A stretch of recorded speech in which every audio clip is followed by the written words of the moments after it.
and to turn to the Soviets. Now, the Soviets, in turn, we're not going to do this for nothing. If we're going to be protecting Cuba, there must be some advantage to us. So that led Khrushchev to think of placing missiles in Cuba. And they did, leading us to the missile crisis. I would say the deadliest moment in the Cold War. Thank goodness Kennedy and Khrushchev were sensible, reached an agreement, and the missile crisis was behind us. You would have thought with the missile crisis, any chance of U.S.-Cuban détente would be ended. No, really, Castro was furious at the Soviets for what he saw as betraying him. They had negotiated with the U.S. behind his back, had reached an agreement that he didn't even know about, and he was furious. He actually indicated to Kennedy that he was open to dialogue. And Kennedy responded and sent, at a given point, sent Jean Daniel, a French newsman, to talk to Castro. Jean Daniel reported that Castro was enthusiastic, open to dialogue, wanted to talk. But the second day that Jean Daniel met with Castro, word came Kennedy had been assassinated. And as Castro said, that is the end of that. And indeed it was. We then had LBJ and Nixon, of course, and no chance at all of dialogue, no chance at all of improving relations with Cuba. Not until Jimmy Carter. I came in, I was brought back, I was with the first group of diplomats back into Cuba as Carter had the opening to the island, and I then became Director of Cuban Affairs in the Department of State. It was very disappointing. We began hopefully, and I think there was a good chance that we might have muted the worst of the tensions. We might have even reached some agreements, but there were disagreements within the Carter administration. I can go into those later if you wish, but I won't take the time to do it now. But let's just say the dialogue with Cuba under the Carter administration really broke down, initially at least, because of disagreements within the Carter administration itself. And then, of course, I became chief of the U.S. intersection under the Carter administration. I was there from '79 till '82.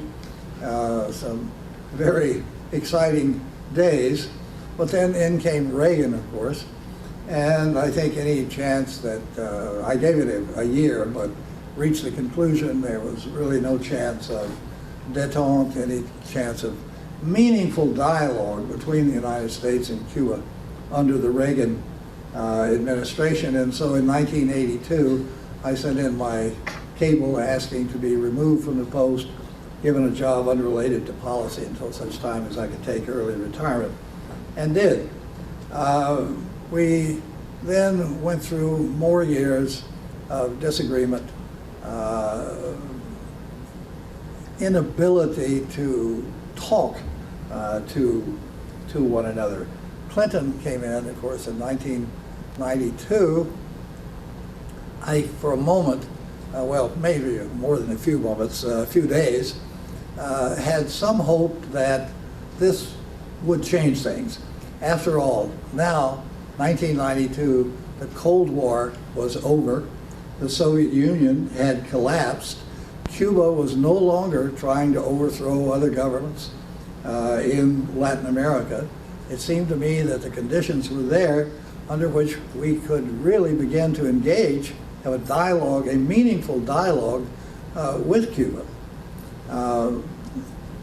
But to my disappointment, Clinton went down to Miami, had dinner with the Cuban American National Foundation, and came out with a check for $275,000, or however much it was a lot.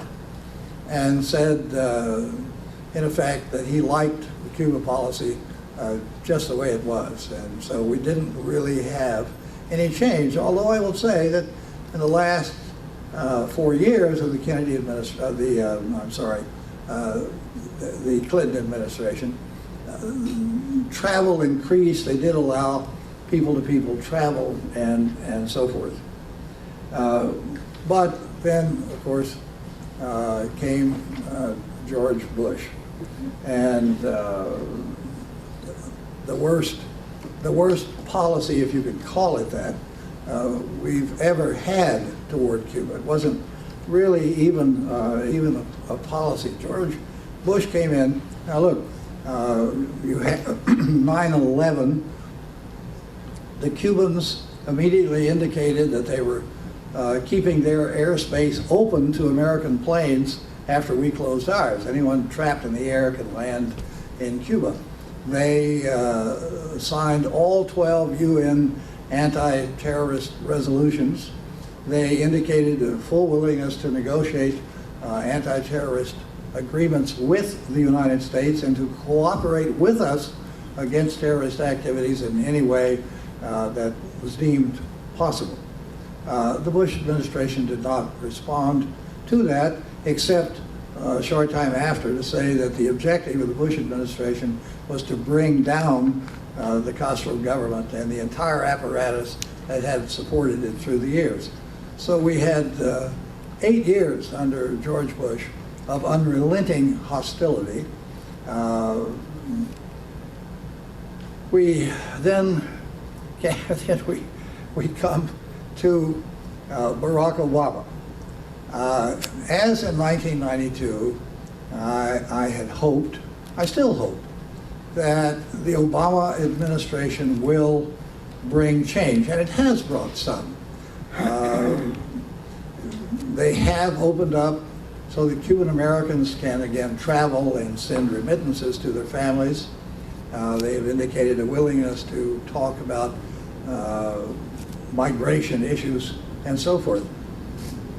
But that's not the crux of the matter. We want to see Cuba, of course, move toward a more open society, to have more respect for human rights and so forth. But you aren't going to bring that about by saying to the Cubans, look, we've raised the controls on Cuban American travel. Now it's up to you. Now it's up to you to change your system, and when you do, then we can take another step. That will never work. What we need to do is to begin a dialogue with the Cubans, begin to reduce tensions between the United States and Cuba. And as we do so, the Cubans, I feel certain, will respond. They have in the past, and I think they would again. But you aren't going to accomplish anything by keeping tensions at a high level and by demanding that they first change their system and then we will take new steps. And moreover, some of the steps we should have taken to begin with. Academic travel. Restrictions on academic travel were imposed by George Bush in 2004. Those should be lifted right away. Restrictions on people-to-people travel. Cuba should not be on the terrorist list. I've been reading that bloody thing for the past 5 years. There's not a shred of evidence that Cuba belongs there. But over the past few years, of course, well, there's no evidence that would place it on the terrorist list, but the Bush administration wants it to be there. Okay, we understand that. But we're not talking about the Bush administration anymore. We're talking about the Obama administration.